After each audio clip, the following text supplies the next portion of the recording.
game is getting kind of obsolete because Trae Young don't play no defense.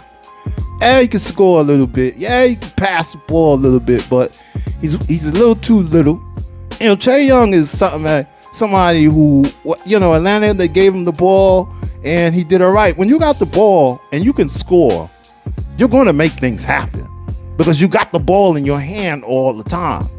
And that was the problem with the Atlanta Hawks. He had the ball in his hand way too much, man. And there was a lot of times he would shoot these crazy ass shots, bro, because you got the green light on everything.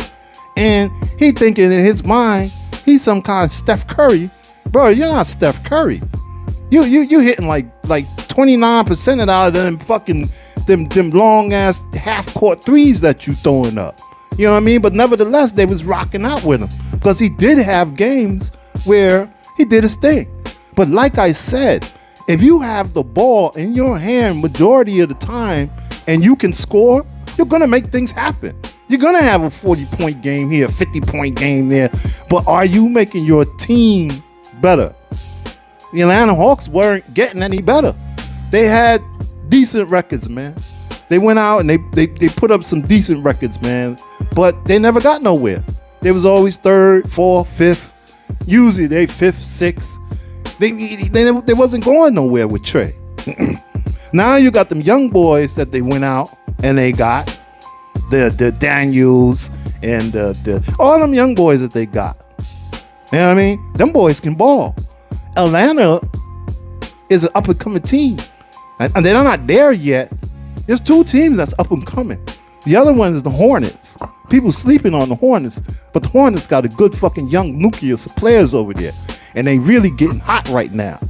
You know what I mean? I'm not saying they getting hot, but they getting hot. Their defensive percentage is up. Their offensive percentages is up. If you go look at their defensive and offensive ratings from the last 15 to 18 games, they're up there. Fifth, I think, in defense, fifth in offense, or some shit like that. So it ain't translate to wins yet. But it will. They pulling out. But anyway, back to what I was saying.